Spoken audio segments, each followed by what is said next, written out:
I am MuscleNerd. I'm from the iPhone dev team. There are actually a few other dev team members in the audience, but I won't point them out. We operate that blog there. We've had it for about since 2007, or a little bit less, 4 years. 133 million visits so far. I initially was actually on a different team called the iPhone Elite team. When I came to the iPhone dev team, I was more interested in the baseband, although nowadays I do some jailbreak stuff too. I was fortunate to be tech editor for this iOS Hacker's Handbook, which came out a few weeks ago. Some of the authors of that book are also here this week. I'm going to dive right into it. I'm going to meander a little bit, but by the end of it, you'll see that there was a path that I took.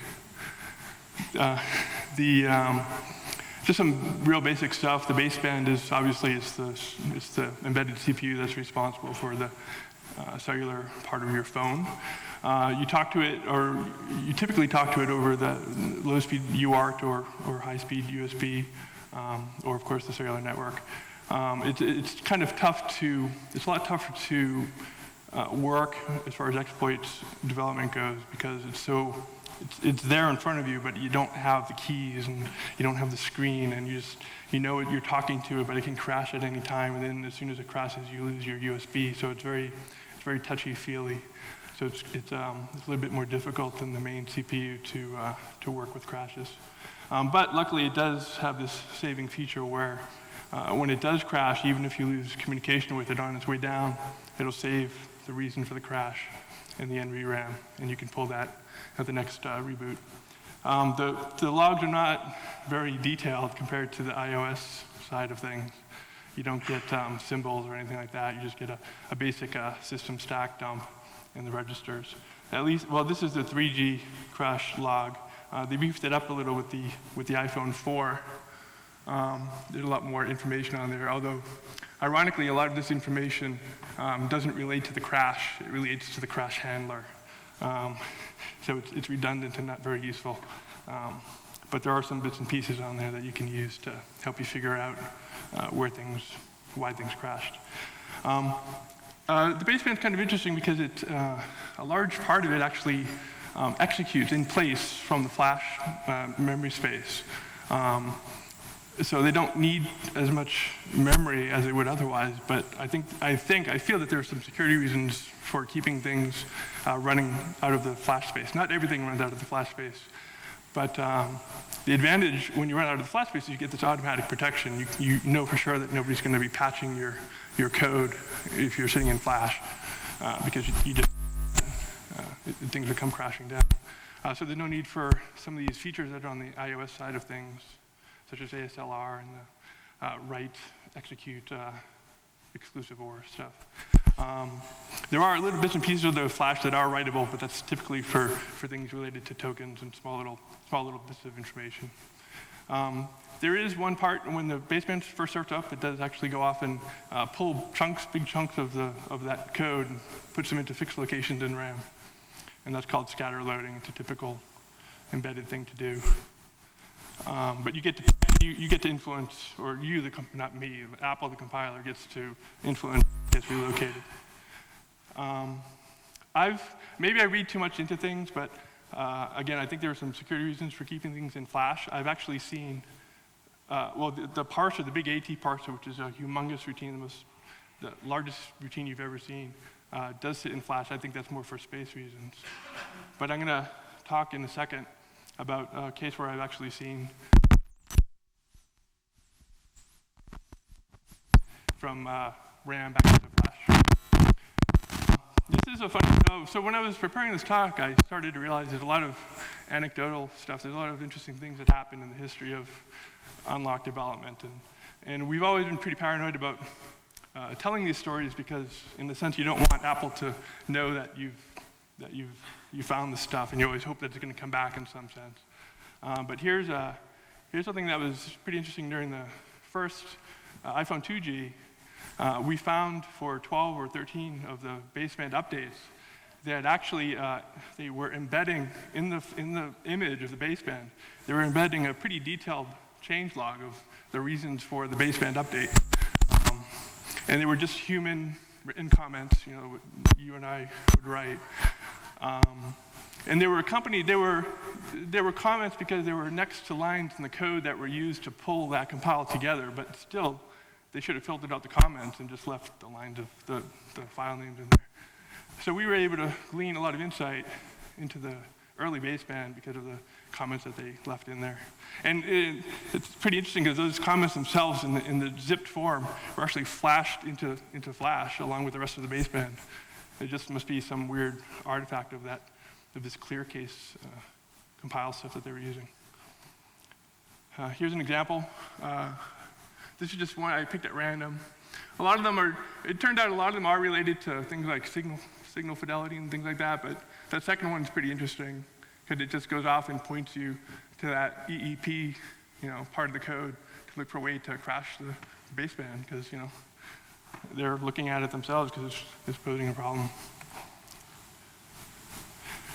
So this slide is about, there's a lot of, I guess, for reasons to do with you want to test what you give to the end user. There's a lot of routines in the baseband that you and I don't ever use. They're all calibration related or diagnosis, and if you have a specially provisioned device, I presume that you can use software to go off and collect this information from this part of the baseband. But you and I never use it. And in fact, for normal phones, all that stuff is disabled. And it's disabled through tickets or SIM cards or some mechanism. But in the end, it really just comes down to a flag whether or not you're allowed to use those commands yourself manually. And so if you can, it actually helps a lot if you can just get a very simple exploit in there to just flip that one bit. You don't have to do a whole lot because once you open up that whole interface, all of a sudden that interface is very rich in features, in diagnosis, and it lets you peek and poke into memory and all sort of stuff. So it really helps. It's not very useful. It wasn't very useful for an actual unlock because we didn't want them to know that we were changing this bit. We didn't want that interface to go away. So we used it for development of the unlock just to make the process a lot smoother.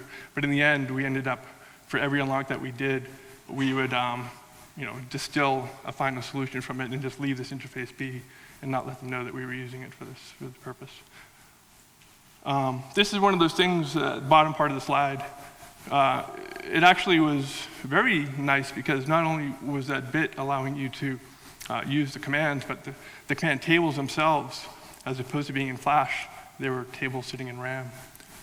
So you could use those vectors as ways to run your own code. So we created like 4 or 5 different core routines that we would then assign to these. We'd co-opt these command tables and use them for our own custom routines. Again, for unlock development, not for the final product. This is an example of the type of interface, and it's a very complex interface. I mean, it's really user-friendly. It's a lot more user-friendly, ironically, than the normal baseband that you'd interact with. And I guess that's because engineers or something were interacting with this interface in the field. So there was a very complex help system, and you could see all these funny little structures that you could declare, and it was almost like a very useful language in itself, although a little bit cumbersome. So here's an example of a thing where you're creating a sequence, and I guess the sequencer is just used because you want to sequence through a bunch of events to cause some network behavior. So here's an example of just creating our own arbitrary sequence and just doing silly things with it. And then at the end there, you do that final run. And even though our sequence was just a little for loop with some print statements, there was obviously a much more technical reason to use a sequencer. This bottom line right here is an example where I've created my own command, like I was referring to before. So that MW command is code. It points to code that I've used the fundamental exploit to inject into the baseband. And so then I've assigned that MW command to one of these tables for the cow routines. And now I can just write an arbitrary amount of words into memory. So there I'm writing 16 words into that address. Again, for speeding up things. Switching topics. AT commands, there are hundreds and hundreds of AT commands that are in the baseband. Many of them are actually still vulnerable. As you know, when you use these commands for unlocks, they get fixed. But there are at least 3 or 4 that I know of that are there. And it drives you crazy because they're there, but they're disabled with a simple bit mask. And what they're doing is they've taken an inventory of the commands that they're using, because I guess these are 2 different, you've got Apple and you've got the baseband vendor. They're all throwing stuff into it. And it looks like Apple's trying to not want to worry about stuff from the vendor. So they're turning off all these various commands because they don't want to have to worry about them anymore. So they started doing that. And I think, here's an example. It's something like 540 bits of a bit mask. And it's about equal. There's about 250 that are enabled and about 250. Actually, it totals up to 400, I think. So it's like 200 and 200. So you can see all these commands, all these ones are commands that are in the baseband taking up space, but they don't want to have to worry about them, so they disable them with this 1 bit mask. So they're there, but you can't use them. But ironically, I can go in to a vulnerable baseband with some other exploit and clear this mask completely to all zeros, and now all the commands are there. So I can actually test that the commands that are disabled would still be useful if only they were enabled again. So try to come up with a way to want them to be enabled. I'm going to skip through this stuff because it's been talked about before and another talk of mine, and we're running late. But this was basically just talking about the very first baseband was broken in many ways. The first baseband, there was a pretty good vulnerability found for it. And then we found an even better one, and then we found an even better one after that. So by the end of the day, it was just completely owned in every way you can imagine. There were 3 or 4 different ways to just completely take over the device. And it was all hardware determined, so there was no way to fix it. This boot neuter thing was a little app we wrote to just have fun with the baseband, basically. You could put arbitrary payloads in there. So I'm going to talk a little bit about the Ultra Snow real quick, just because it's interesting. This is a list of the tasks, the typical tasks that are running in the baseband at all times. It's listing the task names and their priorities. There's about 70 of them. They're all passing messages to each other. They're not like calling each other, they're not invoking each other, but they're sending messages, either short or long messages to each other, and just interacting that way. It's mind-boggling when you think about all the unpredictable ways that this stuff is interacting with each other. So what Ultra Snow Unlock does is it intercepts one of those messages, one of the critical messages. So what we did is we sat there, we figured out what tasks were involved with the unlock, and we just started watching what messages were going to and from that task by basically taking over the semaphore in control of those messages and just seeing who was calling it at what point. So in blue, you see the security task and the SIM task. SIM is just basically the hardware task interacting with the SIM reader. And SEC is obviously security. So what we observed is we could sit there and watch this message passing, and we see all these very obvious messages being passed from the SIM to the security task. And the one that really matters here is this compare lock data. And that has that header of 13 or D hex. So what we did is basically whenever we saw that message go from the SIM to the security task, we knew that the unlock query was in progress. And so what we did is you can't probably see it, it's pretty tiny text. But we stole that message. We sat there, we sat at a higher priority than the security task, and we robbed that message because we were at the higher priority. And when we saw it was this 0xD message, we mutated it. And we tricked both ends thinking that we short-circuited basically the decision. So we had to forge a lot of that code is just forging the results that would have happened if a normal unlock sequence had taken place. We were able to use the exact same sort of concept with the iPhone 4 in the very first baseband for that. But at that point, we started what was nice about the iPhone 4 is that all these nice little messages there on the right, they were clearly in the error messages of the new baseband. We had no idea up until that point really what the functions were. We were labeling them, A, B, C, D, E. But once in a while, they imbue a lot of information into the error strings of the baseband. So we saw that with the iPhone 4. But we also saw they were started to, at that point, they started to look for mutated messages, which of course would never happen in a real embedded system. You never have to worry about somebody coming in and mutating your message on the fly. But they went off and actually looked for it. You can see here, they're sending a message, they're waiting for the response, and then when the response comes back, they're checking that the original message is the one that they sent, which is a little bit overkill for a normal embedded system, but, and we were able to just bypass that anyway using some other tricks. So even though, and they spelled it wrong, they spelled it timbre instead of tamper. Many times, like 16 different times.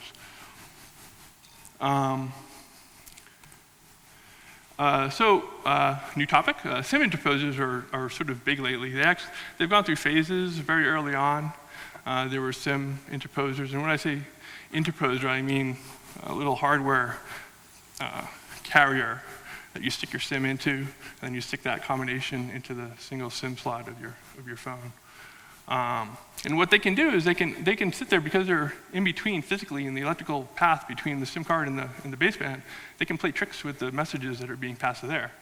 So obviously the baseband wants to go off and query the flash on the SIM to get its keys and things like that, and various activities that happen when you do a normal connect to a carrier network. What they can do is they can play games there.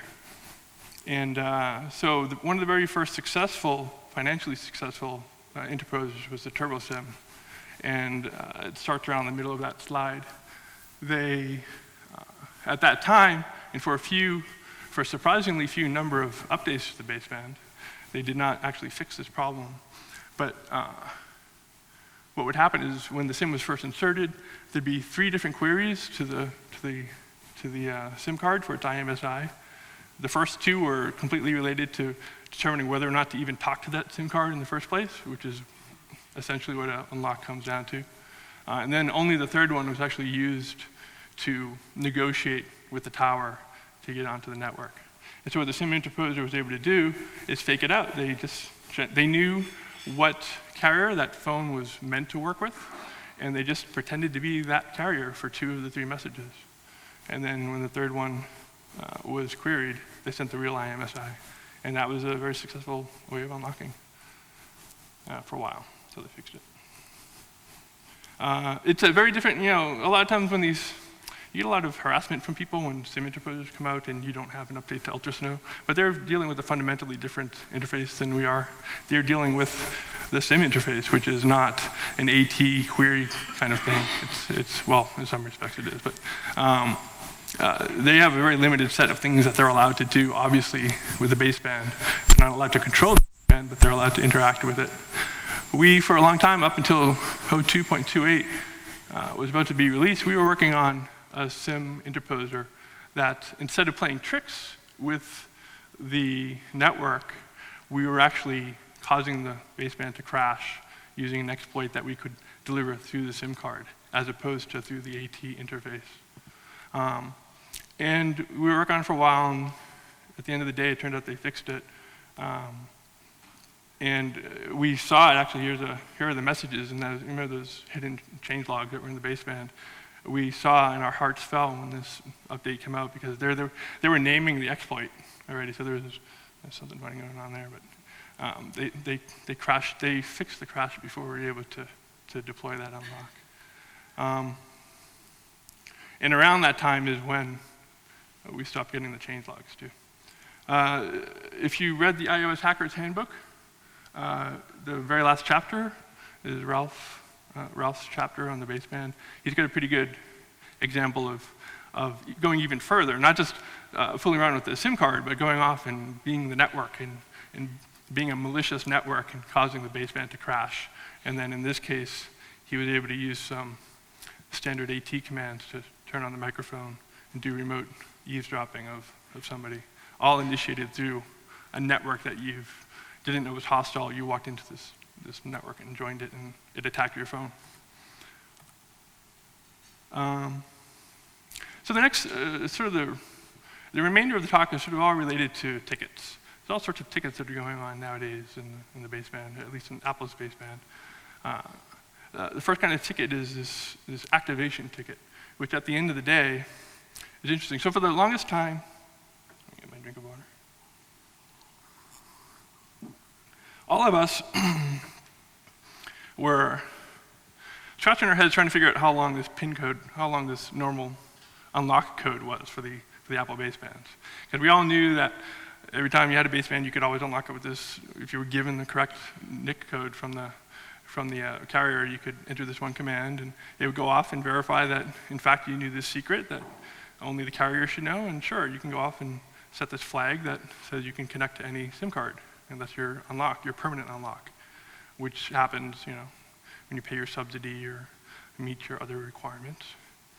So there is all this code, and the reason we were thrown for a loop is all this code is there in the baseband, and we could see the verification going on, we could see all the cryptology going on. But at the end of the day, it turned out all this time, even going back to the 3G, they were completely ignoring the results of the unlock. So even if we brute forced the NIC unlock key, it wouldn't have done any good because there's just they didn't simply accept the baseband from Infineon, they modified it. And in this case, they modified it to ignore any successful, well, I don't know if they explicitly ignore it, but they effectively ignore it. So what they want to do instead is something very, very different. It's activation tickets. And it's very unlike a permanent unlock because if for some reason you're separated, you're isolated from the earth or from Apple, and you powered up your phone, and you had just restored it, even if you, all that time before that had been unlocked, or even talking to your own locked carrier, if you don't have an activation ticket, all communication is cut off. You don't get to talk to anybody. And so the activation ticket exists in all iPhones, and they're just, basically the only way they differ is the tables that are in that ticket. And you can't just edit, it is a text file in the end because everything can be reduced to a plist with Apple. So you can go off and edit the text file, which is in effect editing a binary, but you can't change it arbitrarily because it's signed. It's just using standard public key encryption stuff to make sure that the baseband is able to detect if you've tampered with the ticket. And so, Apple, just at the end of the day, their activation server is sitting off in the cloud. They go off, they see the ticket request coming from your phone. It contains your personalized information, your IMEI, your baseband chip serial number, all this sort of stuff. They look you up in a big database and they create this ticket and send it back to you after signing it. I'll show you an example. This last point, it turned out, not only on the i4, but on the earlier phones too, you couldn't simply just, when you look at the activation ticket after it's decrypted, it's pretty obvious that there are tables in there because there's a lot of lack of entropy, so you can sort of figure out the format of the ticket. But for the longest time, we didn't have insight into the content of the ticket because it's encrypted using information that normally only the baseband has about various IDs on its motherboard. Here's in this case, it's an iPhone 4 activation ticket. And it's just an arbitrary well, I think it's only an arbitrary format. It doesn't look, I don't recognize it as any other standard. But you can see there's basically some certificate stuff, some signature stuff, but the stuff that's highlighted in blue, a lot of it is actually optional. You're not even required to have all these fields. But usually the tickets do have it. The ICC ID is your SIM card number. IMEI is your iPhone's serial number, in effect. Thumbprint is that information I was talking about that's unique to your baseband, only he knows what it is. But the real payload in the ticket, that stuff is checked. It's required to match your information if it's there. But really what it all comes down to is all these IMSIs that are at that variable length field at the end of the ticket. And here on the bottom, I've shown you an actual dump of my decrypted ticket. And you can see if you look at an IMSI is composed, the first 6 digits are these yet more acronyms, MCC and MNC. So these are all the carriers that an AT&T phone should be able to talk to, all the networks that an AT&T locked phone should be able to talk to. And you can see there is plain today, I'm allowed to talk to those 5 networks, and they do wildcarding. So you can see that the E in this case is just a flag for any digit. And it's a hex encoded value. I'm saying it wrong. But you can see it's BCD. So you can clearly see the 310, 150. And E in this case is just a flag for any digit. So you can see I'm matching an IMSI, which is really of length 6 plus 8 or 13. And you can see I'm just doing a wildcard match up until that F. And I'm very much louder all of a sudden. I'm not showing it. The simplest ticket you can have is everything is E, right? And in fact, that is what an unlocked activation ticket looks like. You don't even go through, it's shorter than a locked activation ticket because you just wildcard all IMSI values everywhere. The nice thing about the iPhone 4S is if you have one, you can go off and examine the activation ticket yourself because they do not encrypt it anymore. I'm not sure why. And not only that, but they use ASN.1, which is a standard way of sanely controlling data that can be of arbitrary lengths, arbitrary fields, and all that sort of stuff. So it's a very standard thing in cryptography, and I'm probably doing a disservice to it. But everything nowadays, and that's what that third comment is. Nowadays, even if you're not even talking about baseband stuff, all the AP ticket stuff, everything that goes on, anywhere you get anything signed by Apple, it's always coming back in this ASN1 format. So it's pretty interesting. You could see all these signed hashes coming back at you. I'll show you an example in a second.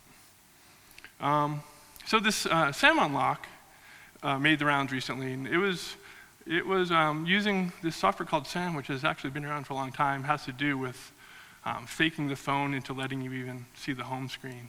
But somebody found out that if you played enough games with the server using SAM, you could apparently fool the server or confuse the server, the activation server. What was happening is they found out that if you sent a request using what your phone should be unlocked to, or locked to rather, as far as the IMSI, but then you put your ICC ID in the ticket, so you do a sort of a mishmash of real and fake information. It sort of sounds a little bit like turbo sim, but it's not. What would happen, for some unknown reason, the server was hitting some unexpected problem on the server end, and you could find that if you now requested a real ticket using your real IMSI and your real ICC ID, that it would just happily just give it to you. And so some state was being kept on the server that was helping you unlock your phone. And it was all software-based from your point of view, and it was a server-based error from their point of view. The only problem with that bug, and they closed it within 4 or 5 days. A lot of people had been stuck with a locked phone for a long time, so I think a lot of people jumped on that ship. The only problem with it is because of the funny nature of the bug, you're actually tied to that one SIM card. So you got your unlock, but you only unlocked to that particular SIM card. So if you went to your cellular provider and switched SIM cards, it wouldn't work on your phone, even though it's the same carrier. So you can see this is, what is this? So this is my normal, again, this is the ASN.1 format of my normal locked AT&T phone. And of course, you could see the IMSI listed there in the same sort of format. And then here is the result from a SAM activation ticket. If you go off and decode it using ASN.1, you see these fields. And I've changed some of the numbers, but you can see that unlike a normal ticket, it has none of the IMSI numbers are wildcarded. It's very specific to that one SIM card. And also the ICC ID, which isn't even present on a normal activation ticket, is now present in this SAM ticket. So you could obviously see that SAM is really confusing the server and making it do stuff it never would do. But the nice thing about this ticket is it's good. It's signed by Apple, and the baseband trusts it, and it's good until the certificate that came with it expires, which is 3 years. All right, so switching topics. let me see what I'm going to skip because I don't want to go too far over. Let's see. For the longest time, for all the early models of the phone, you were not allowed to downgrade your baseband, presumably because you didn't want to. They didn't want you to be able to go off and do a software unlock with a baseband that had been fixed. This is not enforced, obviously, by hardware. It's just a policy that they implement. Every time you use some kind of emergency mode to talk to the baseband, it knows enough about who you are. You sign your request, you sign your programs that you're asking it to run, and it knows enough to verify it. So the emergency bootloader that you send up is the agent that's in charge of saying, I'm not going to allow a downgrade. So what happens during a normal upgrade of the baseband, the baseband is sort of, the CPU is sort of stopped very early in the process. It's spoon-fed over the serial port. It's spoon-fed a binary that can come from Apple at any point. They can create this binary and sign it because that's what Apple does. They can sign things. It's unlike the baseband, which is operating partly from flash and partly in memory. The emergency bootloader just sits in RAM, safely in RAM, does the funny hardware things it needs to do to erase the flash and reprogram the flash. So, and it's the one who's deciding whether or not to allow the flash in the first place. And early on, you could make it not realize that it was a bad version until late in the game, so at least you could erase it, but you couldn't end up flashing it, but sometimes just erasing the baseband is good. And the 3G, the very first version of the 3G had a bootloader bug, which was basically, it allowed you to affect that decision. You could just patch the EBL essentially and not make it care about what version you're about to flash. Fuzzy Band is the Cydia store app that implements the exploit. They fixed it in 5.9. In fact, if I recall correctly, it wasn't until we saw the bootloaders that were coming with the new 5.9 phones that we did a compare against the 5.9 bootloaders against the 5.8, and it just stuck out as clear as day. There's only literally like 10 bytes that change between the two bootloaders, and it's just pointing right to the bug. And this is the bug. I still don't actually know what source code compile could have caused this, but rather up top it's checking that there is a signature in a certain location, and what it wants to do in this bottom check is verify, sanity check the address and the length of the bootloader, but it's completely botched. It ends up accepting any length bootloader, or any address you could write to and any length except for the expected length. So it's a really weird bug. So the only trick about this exploit was that you needed to have a valid signature at the location. And it turned out you could just you could rob the signature from another part of the baseband file and just stick it in this place where the EBL signature is supposed to be. And that was enough to satisfy the top check. And then let the bottom check do its erroneous thing. And you can see this is just a fixed version. This is the original code, and this is what happened in the new iPhone 3G, and it's just 10 or 20 bytes of difference. Starting with the iPhone 4, they don't care so much about preventing downgrades.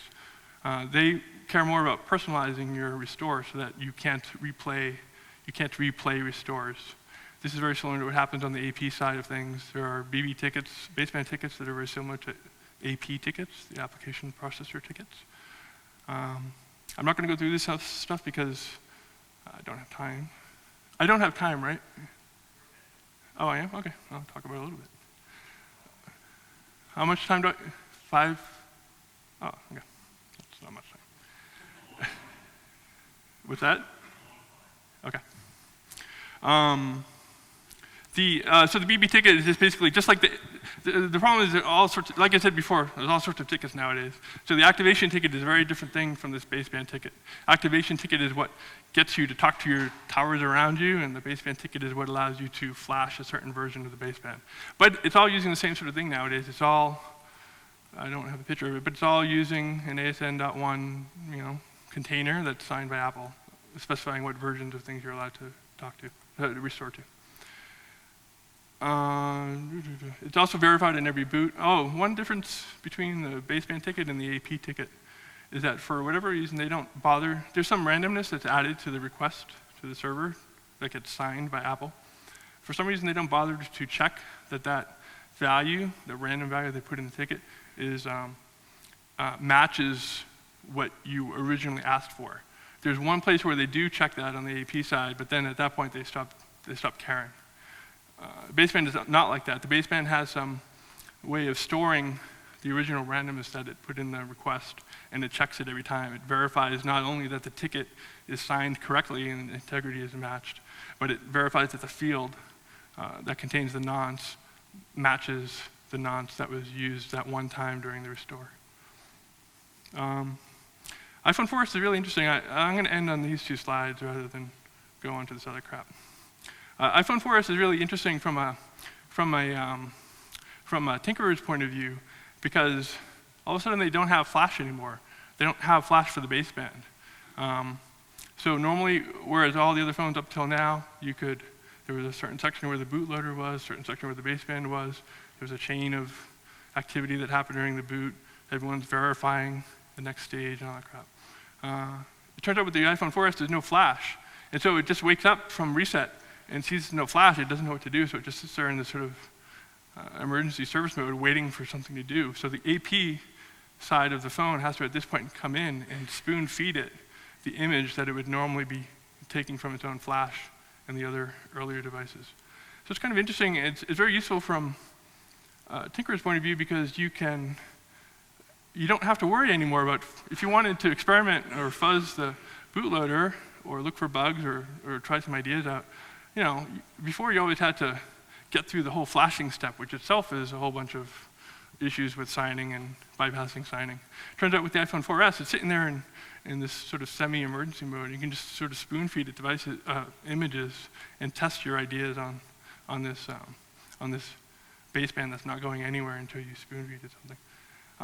The one place where they did, you can see in the comm center of the iPhone 4S, they added one very specific, very important step to the normal Qualcomm boot, which is they require, one of the very first things you must do when you start talking to the baseband is provide it yet another ticket. I don't know if I even say the word ticket here. Yeah, so it's a different form of a BB ticket, but again, it's an ASN.1 message that's signed by Apple. The baseband knows how to verify it's real, and you can't do anything. It's unlike a Qualcomm baseband in a lot of ways, because a Qualcomm baseband, normally when it sees that there's no flash, no storage, or if it detects that the flash was tampered with, it'll go into this emergency mode where you can now interact with it with less restrictions. But Apple added this bunch of Maverick code to it, so you can't even do some core stuff that you could do with a Qualcomm baseband that's normally otherwise in an emergency mode like this one is. The only other funny thing about the iPhone 4S flashing process is that because there is no flash for the baseband to store the BB ticket, you need to keep feeding the BB ticket to it for every single boot. Not only do you need the BB ticket to do the reflash of what version should be being used, but now you need to spoon feed that ticket on every single boot before you even give it some of the later stages of bootloaders. They happen to save that. That's one funny place on the normal AP side of the phone. They modify the root file system to include that BB ticket. That was never done before the iPhone 4S. It was never needed to be done, because you could always store that in the flash. What we're seeing with the Qualcomm baseband is, they have their own set of debug features, and Apple went ahead and used the same stupid bit mask to disable all those debug commands that would normally be allowed by any other Qualcomm baseband. There is a bug that we found early on in Apple's implementation, so yay, Apple made a mistake again, where we could get access to the boot ROM, bypassing some of the checks that were normally done by the new Maverick protocol. So I'm going to close actually on these last few points. This is a really good reason to start fooling around with the baseband again. I've sort of talked to these points already, but it's a really nifty way to tamper with the process very early on in the boot stage. So there's a lot of, you can go off and read all you want about Qualcomm. These are the different Qualcomm boot stages, but you can, because there is no flash, you can go off and much more quickly, without worrying about bricking your baseband, you can go off and experiment. So I encourage you, if you're at all interested, to look for bugs in an iPhone baseband, to buy an iPhone 4S and do that. The downside is that with all this Qualcomm stuff, the AT parser is gone. That humongous YY parse code is all gone. So now you have to start learning how Qualcomm centers should be talking to the baseband. So it's a whole different thing. It's not a simple serial interface. You're not typing AT command at it. You need to understand the protocol. But still, it's a pretty unexplored environment, I think. So jump if you're interested. Every boot is an emergency boot. That's the takeaway from that. We are seeing that with the iPad 3 baseband, for those iPad 3s that have cellular, we are seeing that the Qualcomm code is taking a drastic turn. I don't know if it's temporary or what, but they're starting to use their hexagon DSP architecture, and they're taking over a lot of the baseband utility, core code that would normally be done by ARM, and using it with hexagon. So again, this is another reason to start tinkering with the iPhone 4 baseband, because all this stuff, I think, is about to change. And so anytime the SDK changes, anytime the whole tool chain changes, you hope that there's a whole new set of bugs that pop up. And not only is the tool chain changing, but the whole architecture, the whole instruction set architecture is changing. So again, another reason to start fooling around. I'm going to skip all this stuff. This will be online. These are the different ways that you can brick a phone other than the iPhone 4S. These are the reasons for it. And that's it. Thank you.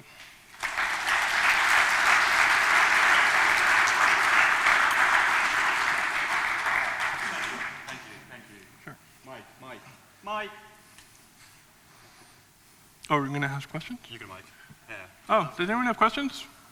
We could do one or two questions, if there are questions.